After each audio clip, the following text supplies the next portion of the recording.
when it comes to problems, you really have to take ownership. And even just coming into a leadership role, for example, all the problems are your fault, and really accepting responsibility for all those things. Because when you take responsibility for all the problems, then you can start to take ownership for all the solutions as well. Today, I'm excited to welcome Adam Alamade to the show. Now, last week we had gentlemen from England, and today we are going in a different part of the world to Australia. And so Adam has got a really cool story. He's really into, which I appreciate because I am as well. He's really into things like, trying to practice discipline, self-discipline, and trying to, develop really good habits, personal habits, work habits, and so forth. He's also a big fan of Jocko Willink, which I am as well. So we had a lot of fun today talking about the different aspects of having good discipline, in your work, and tied into leader standard work and being very intentional about how you go about your day and how you go about your work. And so Adam works for a company that makes implants for folks that are, hard of hearing or they can't hear. And so so he's very passionate about the work that they're doing, which is incredible work. In fact, we're going to link to a video showing where some of their customers are actually hearing for the first time. And trust me, you might want to get some tissues ready because it's pretty powerful. But so Adam talks about that as well. Talks about, how important it is for folks to believe in the mission. But then we also flipped it around and said, what if you don't believe, or you're not super excited about what your company does, or maybe it's just not that exciting with a product or service? How do you find motivation in those situations? And Adam had some really, really good advice. So I just think you're going to enjoy it. He's obviously got the cool Australian accent, so I'm always jealous of that. But really fun. So show notes for this episode are going to be over at gembapodcast.com. Just look for episode 345. Again, gembapodcast.com, and look for episode 345. Okay, enough from me. Let's get to the show. Adam, welcome to the show. How are you? I'm doing great, Ron. It's really great to be here with you. Thanks very much for having me on. Yeah, where are you calling in from, Adam? So actually, I'm in Australia, Sydney, Australia. Nice. So now this is your summer or winter? Or what? I always get it backwards, something like that. Yeah, spring. So yeah. Heading spring. towards summer. It's always opposite right here. So yeah, I've never been to Australia, but boy, I sure would love to go sometime. Yeah, you have to. I'd love to have you here, actually. Yeah, good. All right, well, Adam, listen, I know you listen to the show, and we like to kind of begin with our guest sharing a quote. So do you have one? Absolutely. So my quote today comes from Jocko Willink, who I think you might be familiar with. I am. And my favorite quote from him is discipline equals freedom. Craziest story. So I've read all of Jocko's books, and I typically actually listen to them because I like his voice, he's so tough. Yeah. So I've listened to Extreme Ownership and read it actually when it first came out. But my son, he's 14. So I'm like trying to form my son, you got to take ownership and don't be a victim and this and that, and so he and I are actually listening to it right now. Every time we're in the car together, we listen to it. So I think he's enjoying it. He wouldn't want to admit it, but I think he likes the stories and the drama and all that kind of stuff. But fantastic book, man. Fantastic. Wow, that's excellent. So Jocko has been a huge influence on me. And when you mentioned there about his voice, I was lucky enough, I actually met him. He was in Sydney, Australia, doing a muster here. And very fortunate to have been part of that. And the man just has such a commanding presence. It's really something to be around him. And like I said, the voice and just everything is just wow. Yeah. Very good. All right. And I thought, did you have a second quote that you wanted to share as well? Absolutely. So this one I actually got from Darren Hardy's book, The Compound Effect. And it's actually attributed to J.J. Watts. And he says that basically success isn't earned, it's rented, and the lease is due every day. Oh, that's a good one. That's a good one. I like it. You got to show up, man. Put the work in, right? Yeah. Absolutely. Like Jocko says, you got to get after it. Yep. Do you get up at 4:30 a.m.? Yeah. So part of the master as well, we got to train, and so we were up in the city in Sydney, and huge group of us training before the conference started, getting the blood flowing, the body moving. Yeah. Yeah. Now, do you do jujitsu or anything like that? Because I know Jocko's big into that. Absolutely. And so it took me a while, but I finally started it, and then I wish I had started a long time ago because it's an excellent sport, and I've been enjoying it lots and lots. Yeah, very cool. Very cool. All right. Well, Adam, tell us a little bit about yourself. Tell us about your background and how you first got introduced to all this continuous improvement stuff, and then tell us what you're up to these days. Yeah, absolutely. So I've been working as a manufacturing engineer. My experiences kind of got me into a position where I became an industrial engineer, and that then led me onto the podcast. And I really have to thank you, Ron. I love this community that you've created around the podcast and learning so much from people. It actually had been a goal of mine to be on here one day when I used to listen, and I was just learning at the time. And I just said to myself, I wish I could accomplish something that I could talk about and maybe help others in their journey. So today's the achievement of that goal. So that's very awesome. proud and humbled to be here. Well, thank you. That's awesome, man. It means a lot. It's so cool also, you're in Australia, literally on the other side of the world, right? And we're connecting right now. You listen to this podcast, so we're connected that way. That's what I love about this business that we're in and this world that we're in, really, how we can connect like this. And, really the internet and whatnot, it just eliminates boundaries, right? We can connect immediately. Absolutely. Yeah. So I guess going back to the question, so in that industrial engineering role and really working closely with team members on the front line and working on improvement projects, teaching the concepts about 5S, about continuous improvement. And at a certain point, and one thing I have to say as well that I've been lucky in is really having great mentors. And there are mentors like Jocko.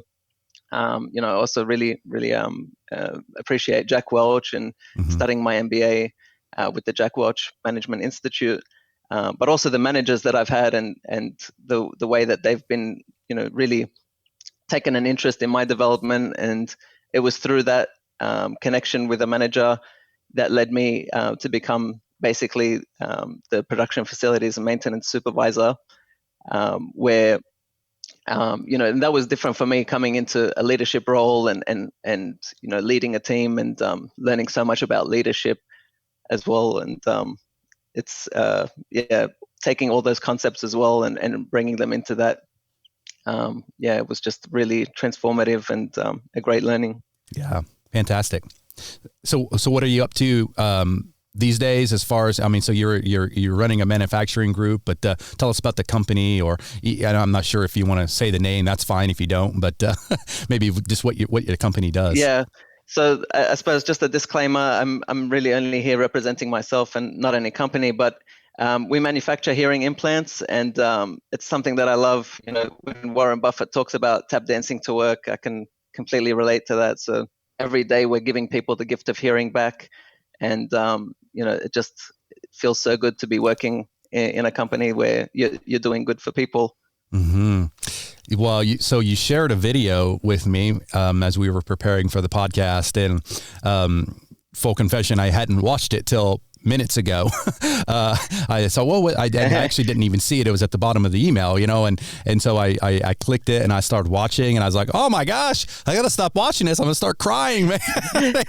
I sent it to all my team members here, and all the ladies were crying, and this is very, very powerful, man. Yeah, it is. And it really tugs on the heartstrings. But that's what we get to do every day here, and year after year. It's just, that's the beauty of it. Yeah, and so the video, if it's okay, we'll put it in our show notes. But it's a video of people, I guess, hearing for the very first time. Is that right? I mean, they've never heard anything before. Yeah, exactly. And so it's people who have been implanted with our implant, and basically, there's a process there, and so what they're capturing is the switch on where they switch on this implant, and people are hearing for the first time. A lot of them are hearing their parents for the first time, hearing their parents' voices, and so you can imagine the emotions in the room when something like that happens. It's just great. So one thing that I was thinking about, and it has nothing to do with with lean or anything like that. It's just that concept of, if you've not heard before, right? Now they can read lips, obviously, and communicate in sign language and whatnot, I'm sure. But if you've not heard before, I'm trying to like wrap my mind around it. Like, how do you know what the sound is, right? You know what I mean? Like, how does your brain figure that out? Yeah, that's a great question. It's it's a new sensation. Like what I guess what I'm wondering is, like, when I say the word ball, you and I know that ball is ball, and but they hear ball, and like, do they know that it's you know what I mean? That it's ball. I don't know. Yeah, it's powerful stuff though. That was so much that we take for granted, right? I mean, those of us with hearing and sight and all the rest of it, we just take it for granted. We complain about everything, but absolutely, yeah. I mean, it's one thing that I really try to practice every day is just gratefulness, and that it really puts things in perspective. Yeah, for sure. So let's talk a little bit about the work that you're doing there with your company. And I guess I know you're in the maintenance department, so let's just talk a little bit about your program and like how you approached the program. Like, tell us a story about how you got this thing going. Yeah. So like I said, coming into a leadership role, that was something new to me. And there was at no point did I have it in my mind that I was coming in and I was going to roll out some sort of lean program and transform. Really, what I was looking for was, how can I add value and really shape the team for success? And that was really always on the back of my mind. But at each different opportunity, every time something went wrong, like I always sort of went to my lean tools for the solution. It all just really fit together so well. And we saw some great results just through the application of those tools, all those really simple tools, but not always easy to implement. But the results were just fantastic. Can you give us an example of an improvement? I guess, for example, starting with even just the shift handover, where this at the end of the shift and whatever needs to be passed on to the next shift, but there's an agenda there, and one thing was just to make that as visible as possible, and treat it almost like a checklist. And I read a great book by Atul Gawande. It's called The Checklist Manifesto, where he's talking about how powerful checklists can be in all these different industries. But so we actually ended up doubling the amount of items on this handover agenda, and so that caused issues because people were concerned about how much time a handover would take. But not only did we double the amount of things that we were talking about, but we did it then in half the time. So I'm going to link back to Jocko's quote about discipline equals freedom. Something that happens during a shift handover is that there's a lot of discussion, huge amount of discussion, and it's all great stuff. But that's what tended to make this maybe longer than necessary, or people can sort of take that down a tangent where if we implement discipline to stick to the agenda and we get those important things done, as quickly as possible, because sometimes it's only simple things, and it's handing over a phone, it's just the check do, if you like. But if we have that discipline, that then leaves us freedom at the end to be able to discuss all the great things that we need to talk about, which aren't necessarily part of that agenda, but is good discussion and good ideas come out of that. Nice.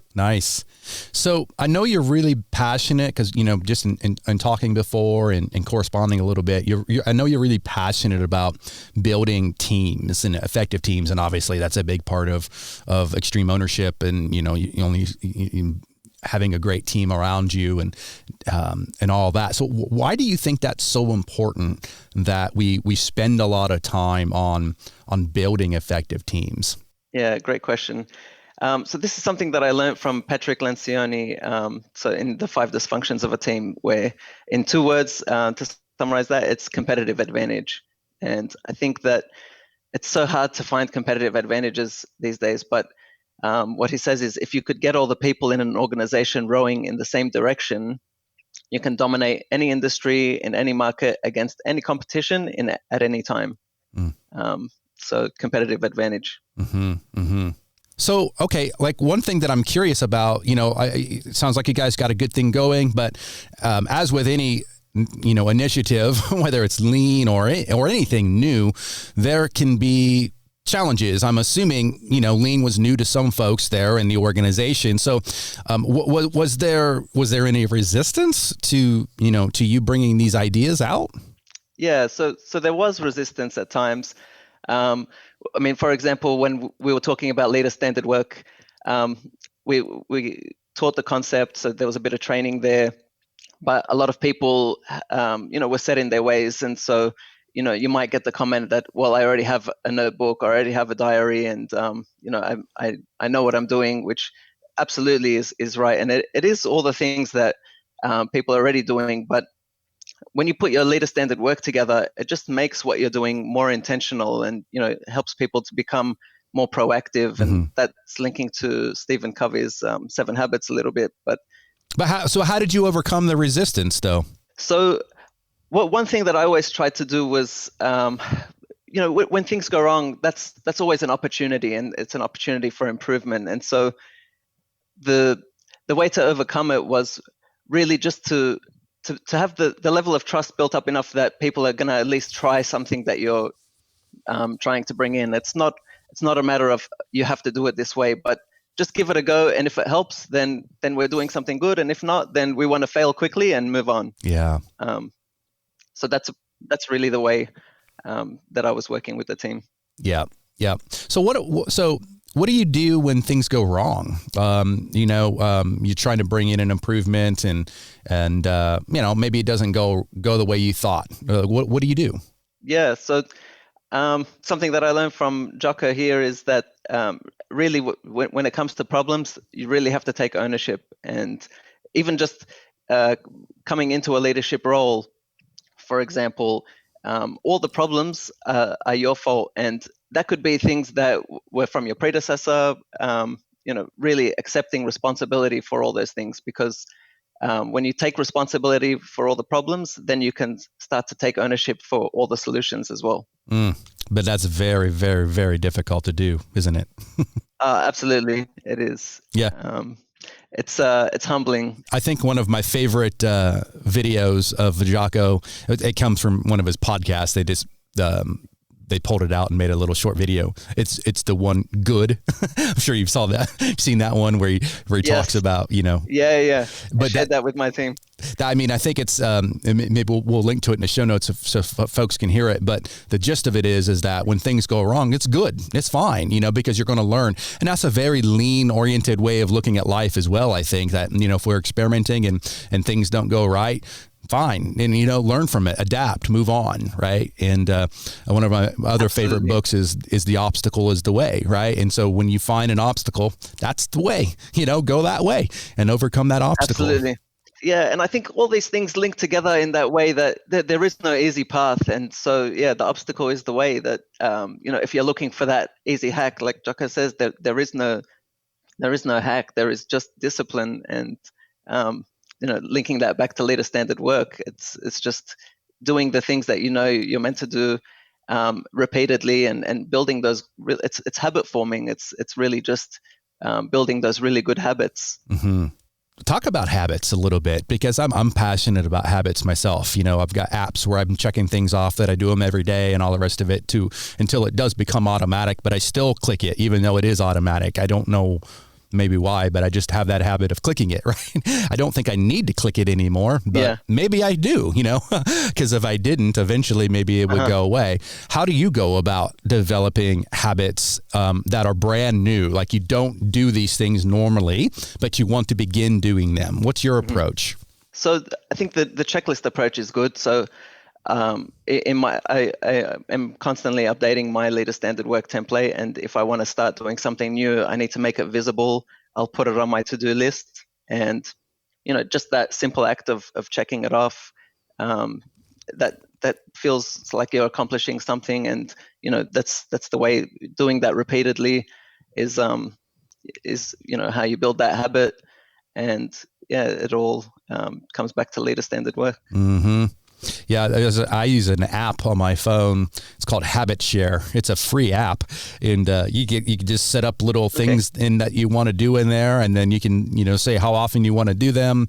Yeah, I've taken 600. Me and some friend. Wait, it sounds a little bit crazy, but we take cold showers. It's like a way to. It's pretty good for your body, but it's also a little way to suffer a little bit. And I've done 671 cold showers in a row. I flossed my teeth 662 days in a row.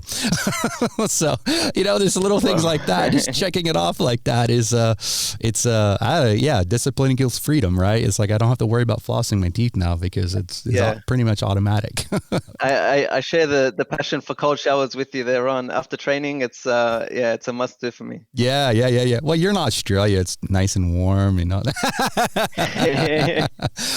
no. I have a friend in Colorado here in the States, and in the winter, he says so cold is like he can only do it for a few seconds, that he has to step out. Yeah, it's too cold. Oh gosh. So talk a little bit about has there been anything that surprised you when you stepped into that leadership role? I think the human element definitely was a surprise, and one thing I learned is that everybody around you is dealing with a battle that nothing about, and leadership is you can build such powerful connections and build trust and really connect with people because they bring the whole person to work, and so really getting to know your people well is helps to build that trust, and when then even later when you're trying to implement those new things, if you build that relationship, that people are going to accept that so much easier. Mm-hmm. When you talk about that resistance question, then not doing the work and building that relationship. How important is it that you obviously sound very happy and motivated to do your work, namely because I think the mission of your company is so awesome. How important is that for someone? Like what if you worked somewhere and, it wasn't the most exciting product or service or whatever, but, it was your job and, didn't hurt anybody or anything like that, like how important is it to love the mission of your company, do you think, for you to be successful at what you do? So I think it absolutely makes it a lot easier when you love what you're doing and you love the mission and you believe in that mission, that you're operating at a much higher level. But even in some instances, people need to work and maybe it's not the most glamorous thing, but, it's coming back to that discipline of doing it every day. So to quote Jocko again, but when he talks about motivation and motivation being fickle, it's really discipline that you rely on to get you through those things. And so the application of discipline. No, I love that answer. I mean, because, maybe your job's not the most exciting, but maybe you're doing it to provide for your family or to help someone else, right? And so it's not about you always, right? And exactly. Trying to serve others. So absolutely. And that's a great point. I mean, and that is your mission, and you're doing what you need to do to provide for your family. Mm-hmm. Yeah. Beautiful. So let's get a little bit tactical on just on the lean side of it. Talk about some of the tools that you've used. Are you guys doing some like TPM or what are you guys using? Yeah, sure. So I was talking earlier about Leader Standard work, and so that was a really powerful tool.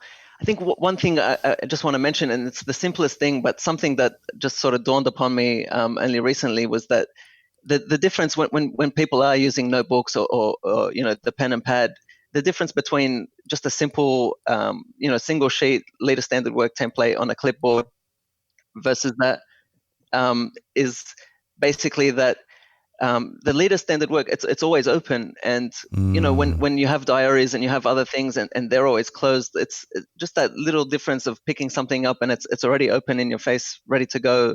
I think, it just makes something such a big difference, even though it's such a small and simple thing. Oh, it's so funny you say that. We have here in our office, we have our customer success team. So they're when people subscribe to Gimba Academy, then the customer success team takes care of them basically. If they have any questions or needed help or, don't know where to start or, coaching and whatnot, that's what that team does.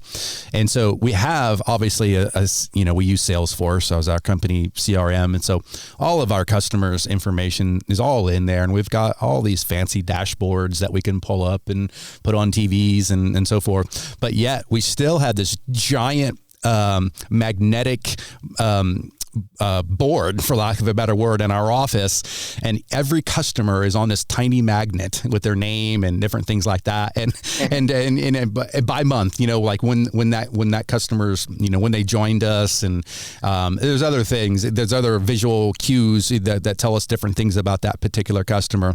And I asked my team one time, I said, well, it's all in Salesforce, and we could basically build this dashboard, if you will, and put it on a big screen TV there. Why do you want to have it on this board?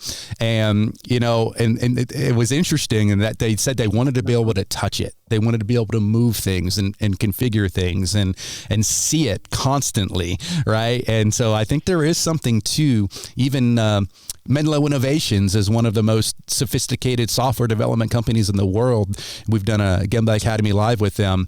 And so they clearly can use any kind of software to do anything in their business. Yet, do you know how they plan? They plan on paper up on walls, And it's like, okay. So here's this most sophisticated software development company using paper to plan, their work, and they're moving paper around on the walls. And so there's just something to that concept of seeing and touching that is so important. Yeah, I love that. I love the simple solution, and it's always for me, it's always the way to go. There's a lot of fancy things you can do out there, but keep it simple. And for me, every time when you talk about just planning things on paper, so what happens in maintenance in a lot of places is shutdowns, and we have an annual shutdown. The way we planned that, or started to plan it, I should say, is we basically workshopped it, and so it turned into bringing in all these contractors, people who in previous years, like, although they're working together, they wouldn't get together and plan the work previously. It would just be a lot of digital communication back and forth, but just bringing people together. We put up a butcher's paper for each day of the shutdown, and using post-it notes, colored post-it notes. So each different party was a different color, and so when you see those two colors together, that means you guys are working together that day. And and the feedback that we got out of that was just like, wow, and how much it helps for a smoother shutdown. Just for something so simple, it's really unbelievable. I love it. Hey, so what are you most proud of as it relates to this journey that you guys are on? Yeah, okay. So I think I had an experience where basically I had a week of unplanned leave, and it was a really busy week. And I came back from that week, and I just said to the team, I couldn't be happier with you guys. There was zero input that they needed from me. They were just operating autonomously. And that was the point where I just could see that all these things were building up, and what we were, building really was this autonomous team. And, when you talk about building effective teams, like, what does success look like? Well, that's your answer right there, is that you've basically, worked yourself out of a job almost, that the team is working together so well and, can just handle things. Mm-hmm. Yeah, no, exactly.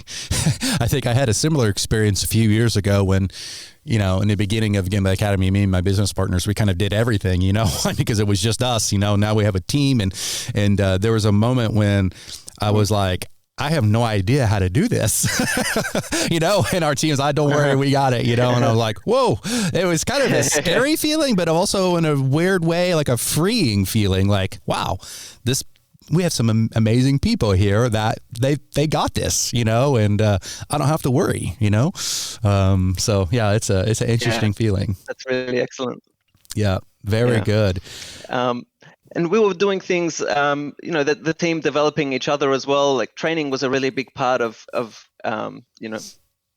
what we were implementing. And so there was almost 3 different aspects of training, classroom training, teaching some of the concepts about problem solving, getting to root cause and so the 5 whys and fishbone diagrams, which not everybody was familiar with, but the application of that was really helpful. They could see how useful it was. And then there was also monthly we would do what we're calling toolbox training sessions, and that's again team member led, and so taking an SME on either a particular equipment or process and teaching the rest of the team. It's free time for development basically.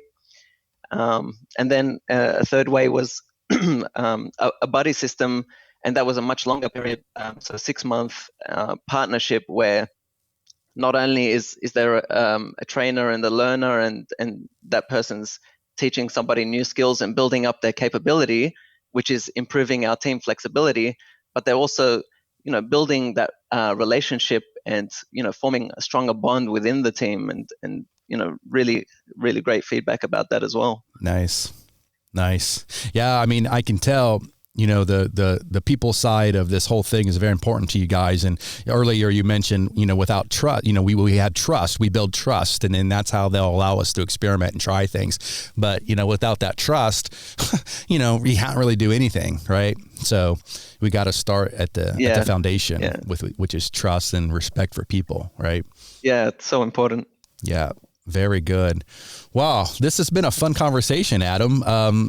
Maybe let's just wrap things up with you telling folks how they can best connect with you, and then share some final words of wisdom. Yeah, sure. So I'm on LinkedIn, so I'm happy to connect with people there. You can search for me, Adam Alamade, on LinkedIn. And one thing as well, so on the words of wisdom is that I suppose what we're aiming for, the autonomous team and all these tools that we implement when things are going wrong to prevent that from happening again. It's something that Peter Drucker said, that a well-managed factory is boring and nothing exciting happens in it because the crises have been anticipated and been converted into routine. And so it might sound strange to say that, we're aiming for boring, but really I think the heart of what he's getting at there is that we're trying to establish order out of the chaos that is running a production facility. It never really is boring, but that's always the aim. Oh, it's so interesting that you say that. So I remember the first time I took a trip to Japan many, many years ago, and we were touring a bunch of different companies, and I remember walking into actually the a Toyota facility. And we were, I don't remember what cars they were building there, but it was a big car plant, automotive plant. And I remember there was this incredible sense of calm about everything. I mean, there were people working, but everything was just smooth in control. It wasn't jerky, or there was no chaos for sure. Everything was just done with purpose and intention. And to your point, I wouldn't call it, maybe boring wasn't the right word, but it wasn't exciting. It was beautiful. That was a better way of describing it. Sounds beautiful. Yeah. Definitely sounds beautiful to me. Yeah. Very good. Very good. All right. Well, Adam, thank you for coming on. I know it's 3:30 here in the afternoon in Texas, and I believe it's around, are you 7:30 a.m. or what are you right now? Yeah, that's right. Yeah, 7:30 a.m. Well, thank you for 7:38 to be exact. Well, you've been up for 3 hours anyhow, right? I mean, you got up at 4:30, right? So there you go. Awesome. Well, I really enjoyed the conversation. Keep up the great work, and maybe we can connect down the road. And if I ever get over to Australia, we'll come over there and we'll do some jiu-jitsu. How's that? Oh, yeah, please do. Looking forward to that. All right. You take care, all right? Thanks, Adam. Thank you. And thanks very much for having me on, Ron. It's been a pleasure. Oh, my pleasure. All right, take care. Bye-bye. Thanks for listening. Whether you've been on the continuous improvement journey for many years, or perhaps you're just getting started, Gemba Academy is here to support you. And while we're best known for our more than 1,500 Lean and Six Sigma teaching and virtual tour videos, we also have a team of experienced Lean and Six Sigma practitioners available for one-on-one coaching, as well as a variety of Lean and Six Sigma certification options. To learn more and to schedule a demo, head on over to gembaacademy.com.